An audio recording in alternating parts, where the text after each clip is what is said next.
Hello, welcome to Shooting Spitballs. This is the podcast where we drag under the microscope a whole manner of real-world video production scenarios, and then we figure out how to handle them when the unexpected hits on set.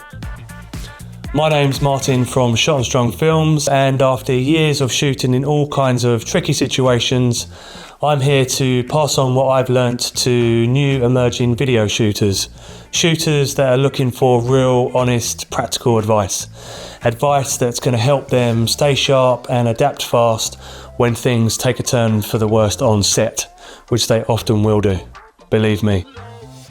In today's episode, we are joined by Steve Taft and Graham Hobbs. Between them, more years in video than I dare say out loud. Today's scenario is going to be filming at an expo with a same-day edit handed over to a junior editor. What could possibly go wrong here? Okay, welcome back, guys. How are we doing? I'm doing very well. Tickety-boo, thanks. I'm great. I've had a nice swim in your outdoor pool. Of course, yes. And after this, probably going to jump in the jacuzzi, go for a steam. And I've eaten all your confectionery, so I'm happy. And this is great. The sweets, good. I like to cater for all your wants. What have you been up to, Graham, since we last seen you? We've just finished production on a quite a nice little project. We're working on a TV ad that's going to play out in the States in a couple of weeks' time. Yeah. It's under wraps at the moment, so I can't say too much. Cool. But yeah, nice budget, big wind machines, big crew. Oh, very nice. Full size. The works, yeah. How about you, Steve? Quoting. Yeah, August is a leaner month, historically. Yeah, everyone goes away, don't they? Yeah, they do. And it's a good time to regroup and plan the remaining quarters of the year. So lots of pre-production. So September, October. Very nice.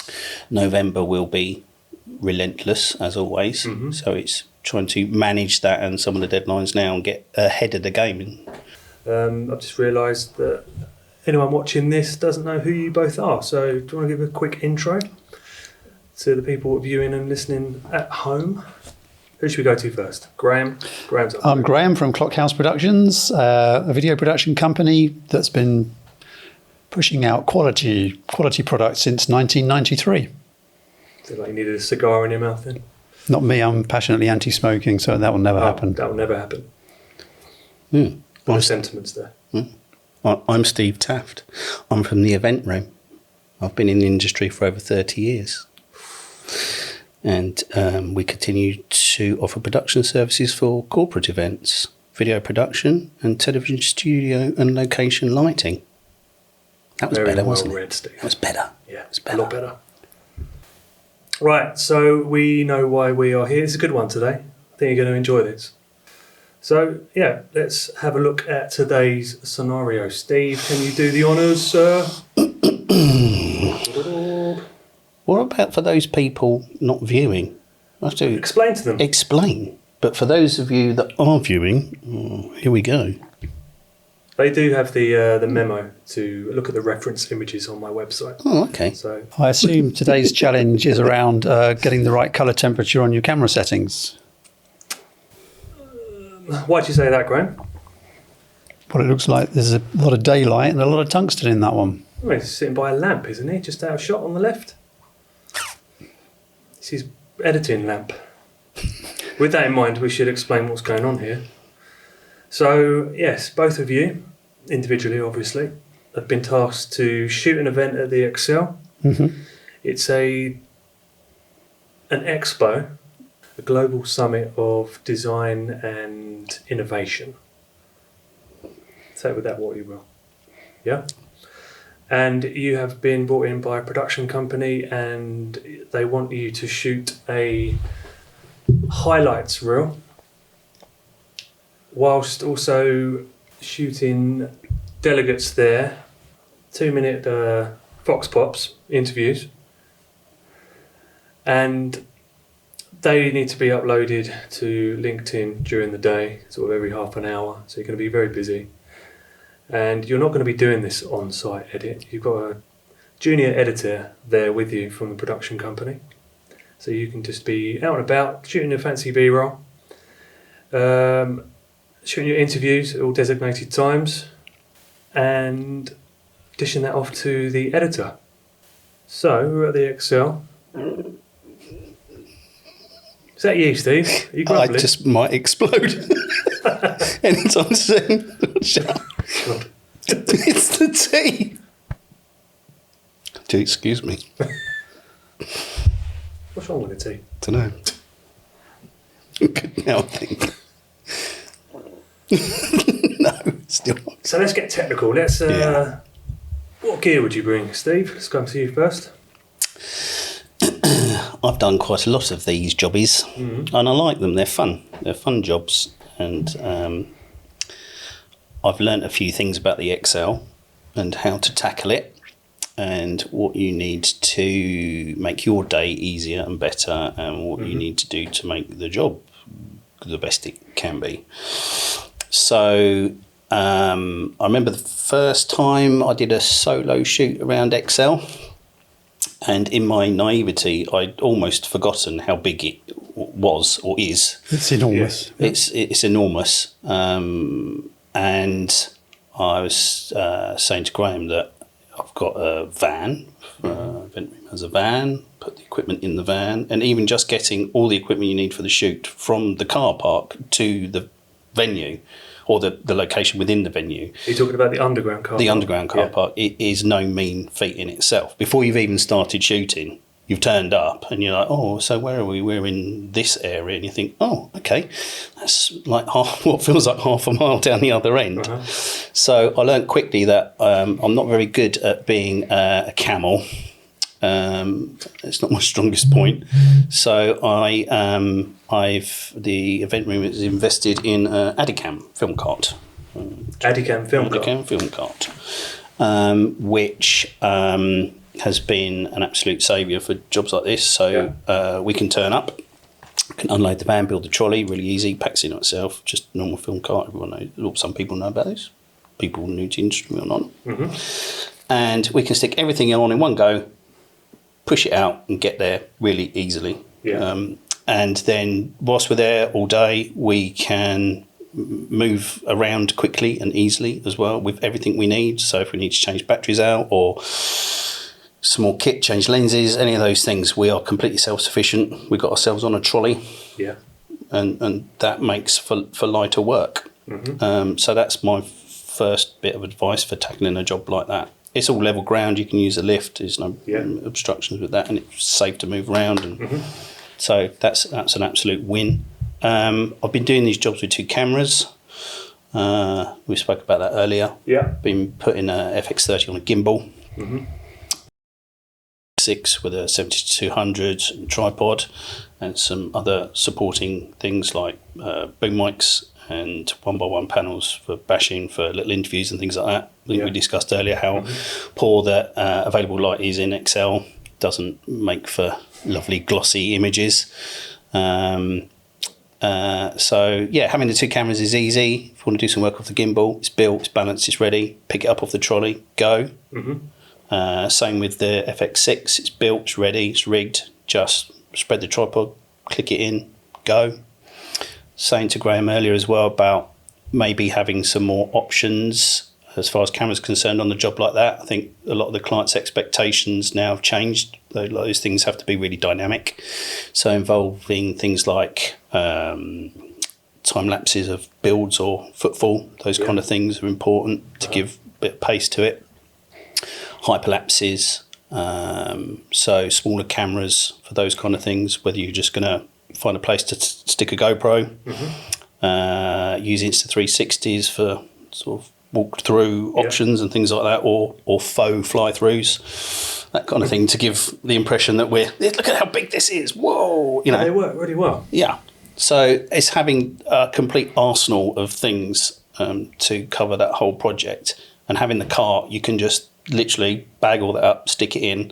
You might see something, go, right, well, we can put a GoPro here and we'll lock it off, come back and get it 15 minutes later. We've got what we need. Cool. That's how I've been doing those, and it seems to work. Okay. And you don't knacker yourself out by doing 19,000 steps with all your gear. on what your camera own. are you going to be using for interviews? Is it going to be locked off on a tripod in a designated area? Are you going to be carrying it around? I think, again, a conversation I had with Graham, it depends on the client and what they want. There is a show I get involved in annually there where the client wants everything handheld for those interviews. They want that more dynamic feel to it. They want that movement and that sort of energy within the shot to give a certain feeling. As in handheld, like proper handheld or on a gimbal? Yeah, proper handheld. Yeah, okay. Yeah, they want that. Wobble cam. Well, yeah, they want it to feel real. They want it to feel like you're there and you're just having a conversation with somebody.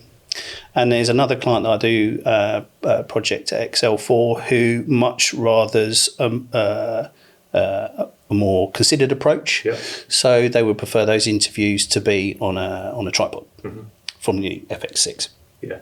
And for those interviews to be lit and for a boom mic to be used. And then the B-roll can then be as dynamic as is suitable for that client. So that's the sort of juxtaposition. You can have these lovely interviews with people, but we can, to make it more dynamic, we can then be quite creative with the B-roll then. For sure. Yeah. My piece of kit I would take along would be lots and lots of media cards. That once they're shot on, never get shot on again during the gig. So enough media cards that so and you've got a runner going between the crew and the editor. So once that media card has left the camera and has gone to the editor, it doesn't come back out to the camera again. Okay. It's kept with the editor. Yeah. Because we've had situations where the card's gone back in, it's been a bit more material has been recorded. Yeah. Then the card's re-ingested and the material that's given to the editor is doubled up. And they start reviewing that new footage, thinking it's new, looking for that shot, or the wrong cards assigned during the auto-conform edit, that sort of thing. So lots and lots of media cards. So I would shoot on SD cards mainly for that, and don't bring them back out. Okay. And you can wipe them at the end of the day when everything's backed up. But you said we were doing a fast turnaround editing situation, so I'd say once they've been recorded, they're off, and they don't come back. I've created an in and out pile. In and out? Yeah, that works. And you can be on a desk like this. You One A4 piece of paper?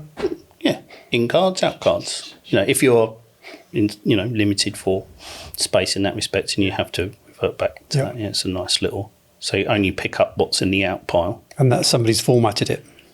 Yeah. Which leads us nicely into our first red herring. I'm going to go to you, Graham, if that's okay. Yep. Is it the producer man again? I don't know. Just have to wait and see. It's great. Might be this This guy. is the guy in the yellow jacket telling us we can't film there, mate. Okay, ready? Hopefully it's this one. Oh, shit. I'm really sorry. I thought I'd already uploaded those rushes earlier, but I've ended up formatting the SD card.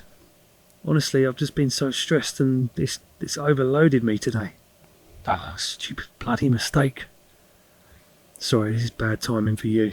Do you have any backup or a way to recover the files? No, Unlucky, sorry. Graham. Graham's got his coat already. He's gone. So is this the camera team that's wiped the cards or the edit team? This is this editor there looking very worried about what he's just done. So, for the sake of your answer, let's say there are... Well, in this situation, whatever's lost, does it need to be recreated? So can it be recreated? So if it's an interview with the top exec at the company that can't not be in the program, we'll work out a way to go and get the interview. Yeah. If it's the fireworks that launch the event, it ain't going to happen.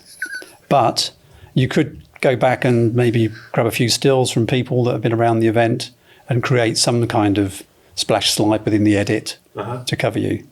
If it's just milling shots of people, then you can go and get them again if they're needed. Yeah. Has anyone done a disc drill? A disc drill? Is this getting back the data?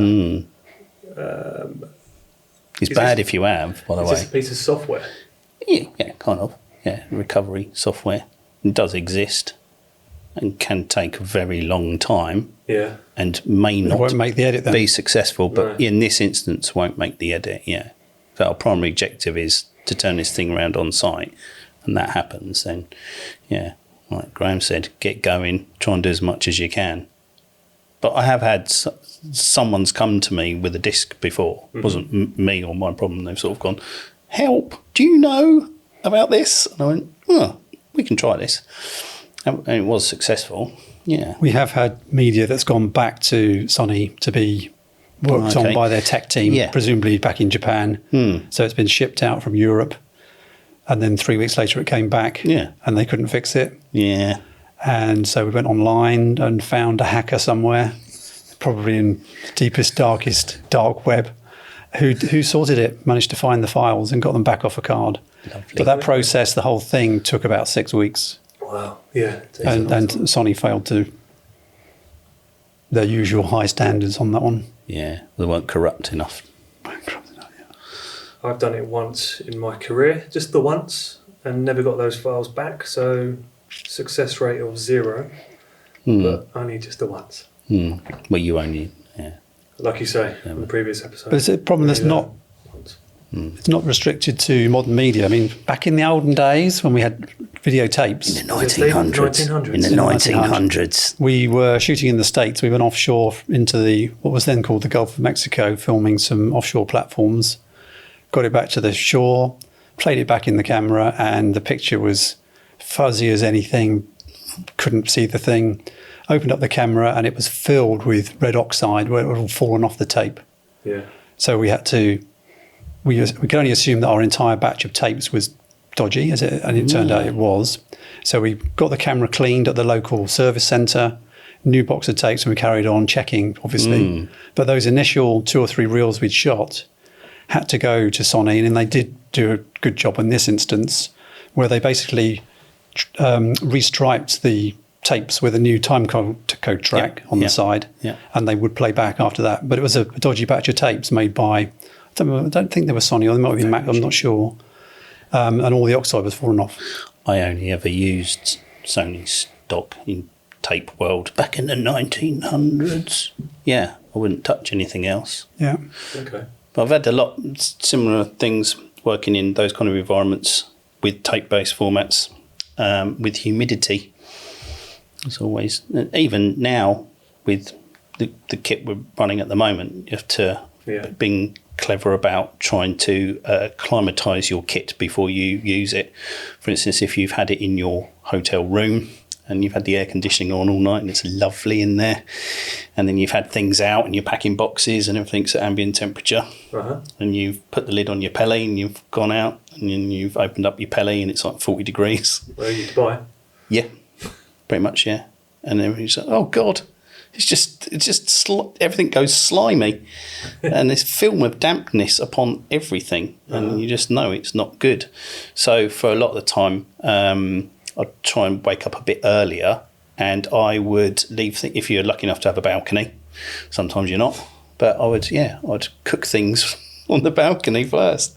And I've done, going from hot and cold situations can be, very bad, especially in live situations. We're going from outside in an open field into a tent in a club, and then it's live BBC feed, and where everyone's trundled in, and then you can't see anything. It's Did you just say this happened with what sort of media?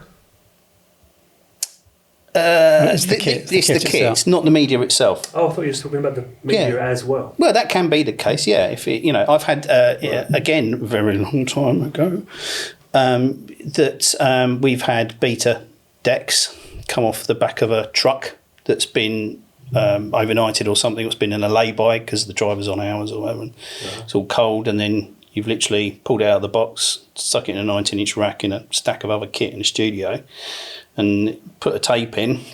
It's been a cold deck, and you've gone, right, play, and it's just gone. You've gone, oh dear. Good sound effect. Thanks. That's bad. What happened there? I just put the tape in and it's just killed it. But yeah, it's the cold. Maybe that could be our excuse. Yeah, it got cold. We've been shooting on tapes. The other thing about the Excel Centre in this particular instance is don't necessarily plan where you're going to get all your fancy interviews. Don't plan. Because, well, don't rely on your plan because, I mean, we did a job, I think, late last summer. We found a nice spot outside by a big sign that said the name of the conference made out of 6-foot-high letters. Yeah. And, of course, what we didn't take into account was that when we wanted to do our interview, it was going to be filled up with 1,000 other people all having a break, all smoking cigarettes and drinking beers and things, which wasn't the image the company wanted to project. So that location had to be changed very, very quickly. Yeah, they've got, say, stringent, but Excel itself, regardless of the event that's been held within it, to do your due diligence there, if you shoot there, there is some additional paperwork that you have to fill in for Excel to use those public spaces that are on their land. So if you've, I've forgotten what the name of the central, it's called the boulevard, I think, isn't it, or something? The central, the middle bit, or the bits outside, and the bits that are still on their land, you still have to produce documentation. So, you have to clearly define what you will be doing in that space, and then your public liability insurance and other associated documents, risk assessments, method statements, and those things need uploading before you. And I think you have to be. Just trying to think about different scenarios I worked in there where if you get a badge, I think it can be a certain colour, or you get an additional badge other than the conference or event itself's badge, because there's a lot of security guards that work internally there on doorways and things, and they won't have been briefed about you at all. They just won't. No one's going to know. But I have been, people have come to me before. I said, we need to know. And I said, that's fine. Yeah, well, here's the information. And okay, fine, bye. We didn't know. I said, well, I wouldn't expect you to have known. But it's good in some ways. Otherwise, in those events, it can be swamped with YouTubers and all sorts of people running around with all sorts of kit. And it's like, what's going on, So people need to know. So that's fine. Okay, let's come back to our rather glum-looking junior editor. Let's say we had 3 interviews on that SD card, and 2 of the delegates have left the building because we knew from when we interviewed them that they'd had to go and catch a flight down the road from City Airport.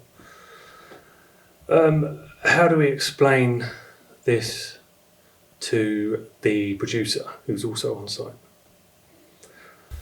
I'd say there's been a bit of a mistake made. We've lost 3 interviews. Yeah. We can only get 1 interview re-recorded. Is there any way we can get those people back?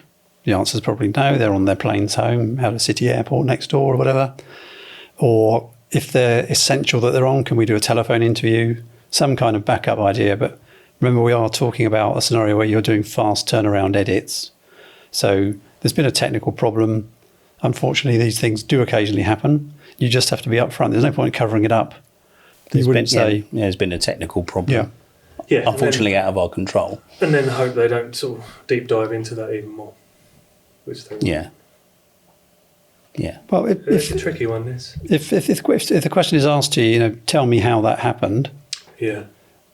Then you would just say exactly the truth. There's no point in lying about anything.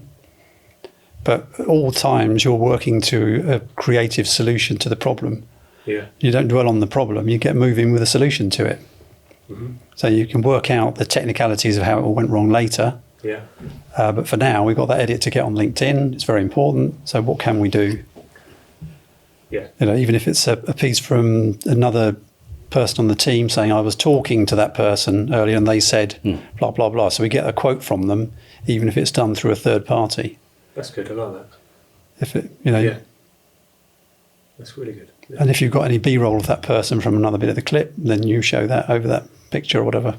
Yeah, the visual soundbite sentence. Yeah. Okay. Are you in agreement, Steve? Yes. Yeah. Yeah. Like a swan. The swans agree. Gliding across the water with your little legs frantically paddling underneath. But you have to focus on the solution.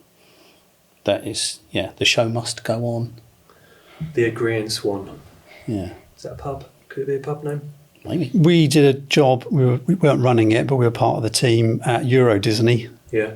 And all afternoon before the show, there was an earth hum on the electric circuit that was killing all the audio. But it was also running an entire room of gaming machines like Pac-Mans and little sit-on race car things, hundreds of these things for the delegates to play with later in the evening when they had a live casino set up and everything. And the only way to get rid of the earth hum was to unplug that entire part of the building. Yeah. So they were left with this was 10 minutes before show, basically. They couldn't open the doors to this massive casino gaming environment because it would cause an earth hum over the rest of the thing. And all afternoon, the texts on the team I was working with have been saying, it's the electricity. We need to run a new power supply in for that area. It's on the same phase, and it's causing this. And the local team at Euro Disney weren't having any of it. Mm-hmm. I think somebody went and physically got a drum of cable, ran it in, unplugged everything, put one machine on it, switched it on, and it didn't hum. And then the local techs went, okay, we will try this now.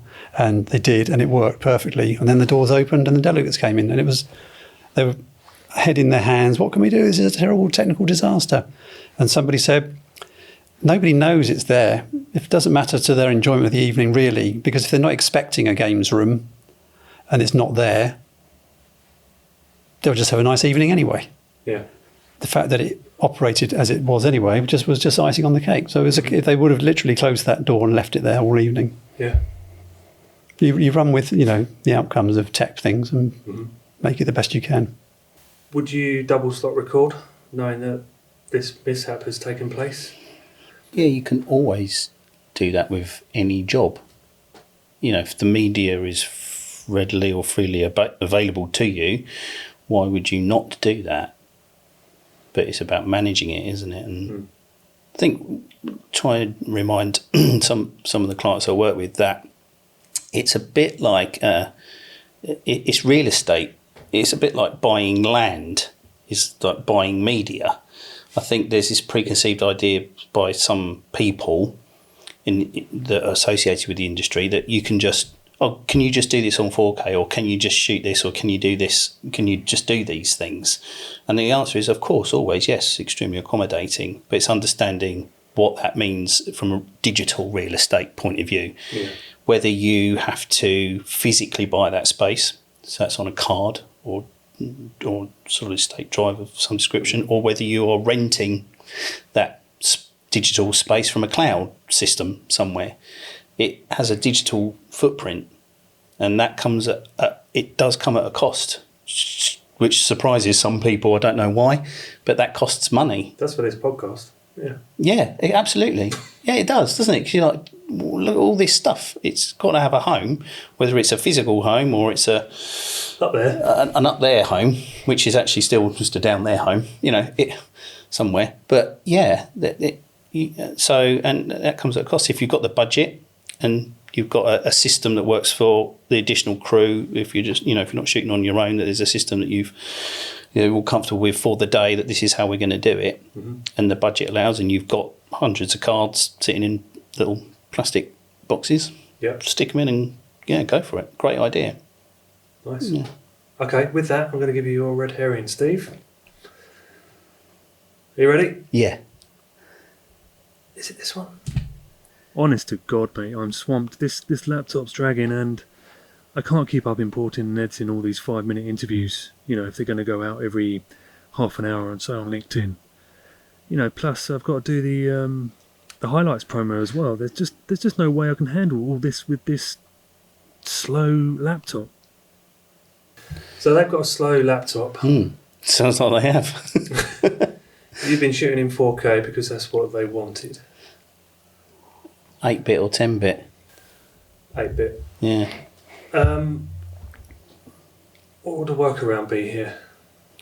I have 2 workarounds for that situation. The first one is when those on-site edits take place, there's always another machine. It's just a laptop. As a backup? As a backup. Yeah. And that machine that you're confident has got the spec on it to comfortably or confidently do that job. If it was a piece of kit that costs 50 grand, then yeah, okay, it's a different conversation, different story, different setup, different costs associated. But but yeah, always, for whatever reason, one day your laptop decides to throw a fit, which is completely out of your control. It's just got jiggled, dropped, anything, just anything. If the whole process relies on that, I mean, like I said at the start, I've got plenty of cameras to cover stuff. If the FX6 decides to just go, oh, not today, which it never has done, but if it did, I've had, things do happen. Yeah. There's still plenty of kit to carry on, but the laptop's just that one thing. So every single time there's another machine. And I think the second thing as part of that is really understand before you even start, again, going back to before, failure to prepare is preparing to fail. If you've not truly understood the brief or what's expected or the amount of media that you'll be handling before you go and do this job, you're just literally opening yourself up from the beginning. You're going to look like this guy. You're going to just within the first 10 minutes of the post-production process, which is going to last all day, you're quickly going to go, oh, maybe we should be creating some proxies. And then you go, oh, okay, well, how long is that going to take then? And, and then understanding that maybe things like if you're shooting in log, or if you're going to save time and you're just going to use something like a Cinetone or Rec 709, you've got to have a system that everybody knows and understands, the whole crew. So the guys doing the editing, the guys that are shooting it, if you're not on your own. And that I've built that through an Excel spreadsheet or something. I've worked out the times, I've worked out the media, I've worked out roughly how much media that would be if we are shooting in 4K for half an hour.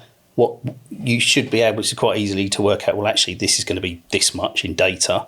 Then you can work out roughly, even through some tests or whatever, or transferring data from that machine, and go, if this is on the wire, we have to work out, okay, well, I've transferred a full 128 gig card at 4K 10-bit, and I've done it on this machine to this, and it's taken this long. You go, well, can't make it any quicker, can you? It's going to be what it's going to be. So with that scheduling and meeting client expectations, even just doing some of those little tests, something you might not, I suppose a lot of the time, depending what clients you've got, what projects are you working on, you not necessarily do that, because you go, oh, I'm doing post-production today, stick this in, run some proxies out, oh, this is great, go for a cup of tea, come back, you go, oh, I'm going to stick this on this drive, and you just live with it, don't you? You don't actually know how long it takes sometimes, you just get on with some other things, you think, oh, I think that's finished. But if that's what the job is and the job depends on that, it is important to know, even if you're uploaded to Frame.io, those kind of things, you've got to go, well, actually, this is going to not work time-wise.